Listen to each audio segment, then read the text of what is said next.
Assalamualaikum warahmatullahi wabarakatuh. Mohon izin Bapak, perkenalkan nama saya Lintang Larasari. Di sini saya akan mempresentasikan mengenai sistem pengendalian manajemen sesi 9, yaitu perencanaan strategis dan sistem insentif memenuhi tugas akhir semester ganjil ini.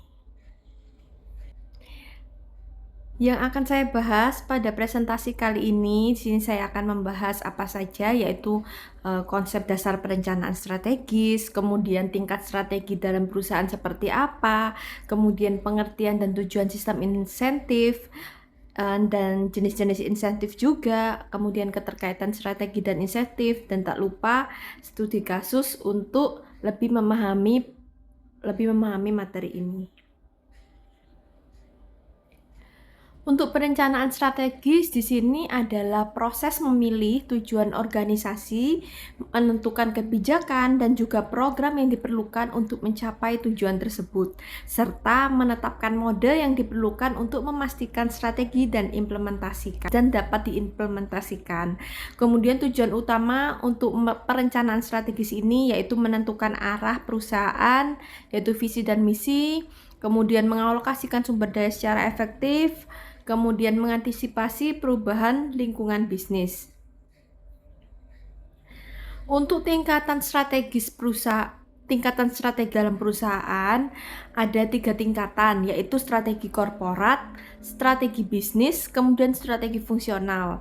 Untuk strategi korporat sendiri, bisnis apa sih yang akan kita jalani, yaitu dengan diversifikasi atau ekspansi. Kemudian untuk strategi bisnis atau unit, itu bagaimana sih cara bersaing di bisnis ini, contohnya seperti diferensiasi produk, kemudian biaya yang rendah, dan juga ada tak kalah juga strategi fungsional, itu bagaimana cara mendukung strategi bisnis ini. Contohnya seperti strategi SDM, strategi pemasaran, maupun strategi operasional. Untuk sistem insentif ini pengertiannya yaitu skema kompensasi yang dirancang untuk memotivasi, yang digarisbawahi yaitu untuk memotivasi karyawan atau manajer agar bekerja sesuai dengan tujuan strategis perusahaan. Prinsip dasarnya ada pay for performance dan goal congruence. Pay for performance yaitu membayar berdasarkan kinerja.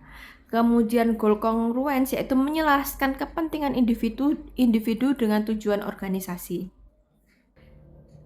Lanjut untuk jenis-jenis sistem insentif.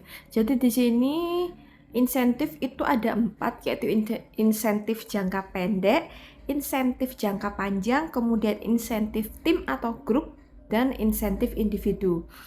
Untuk insentif jangka pendek ini fokus pada kinerja tahunan, seperti contohnya bonus dan komisi penjualan. Kemudian insentif jangka panjang fokus pada pertumbuhan berkelanjutan, yaitu contohnya saham maupun opsi saham. Kemudian insentif tim atau grup fokus pada kerjasama dan proyeknya, contohnya seperti gain sharing atau bonus tim. Dan yang terakhir ada insentif individu yang fokusnya pada produktivitas personal, contohnya seperti upah borongan maupun penghargaan untuk individunya masing-masing. Kemudian keterkaitan strategi dan insentif. Untuk strategi yang hebat akan gagal tanpa eksekusi yang baik. Jadi sistem insentif berfungsi sebagai jembatan antara strategi dan eksekusi. Jika strateginya adalah inovasi, insentif harus diberikan kepada karyawan yang menghasilkan ide baru atau paten. Kemudian jika strateginya adalah efisiensi biaya, insentif diberikan kepada tim yang mampu menekan pemborosan dan menurunkan biaya produksi. Kemudian jika strateginya adalah layanan pelanggan unggul, maka insentifnya didasarkan pada survei kepuasan pelanggan atau loyalitas pelanggan.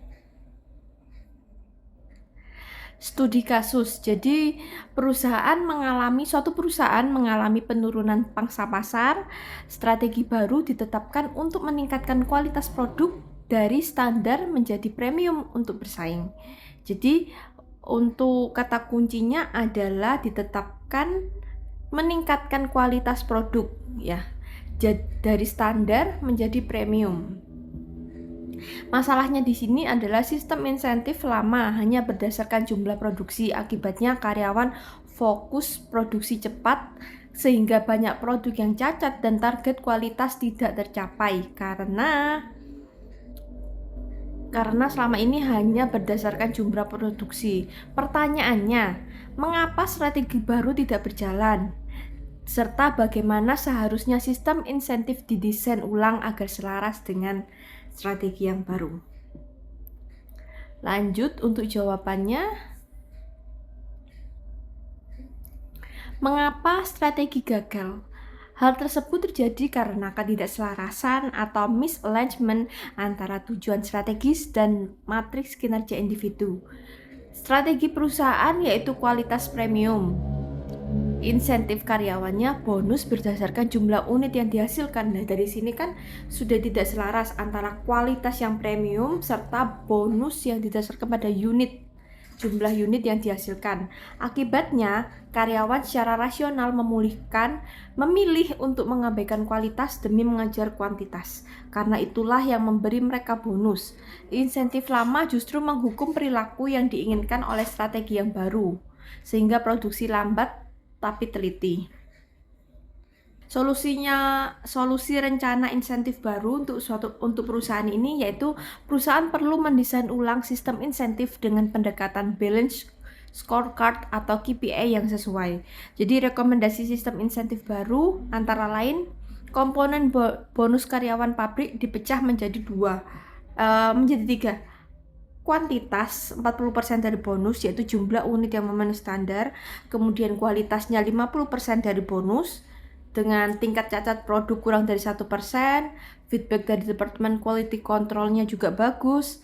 Kemudian ada komponen yang ketiga yaitu kehadiran. Komponen kehadiran ini 10% dari bonus berdasarkan disiplin kerjanya. Sehingga hasilnya karyawan akan berpikir 2 kali untuk terburu-buru karena jika produk cacat mereka kehilangan porsi bonus sebesar 50% melalui komponen kualitas. Kemudian sistem ini secara otomatis menyelaraskan perilaku karyawan dengan tujuan yang strategis perusahaan dengan kualitas produk perusahaan yaitu kualitasnya menjadi premium.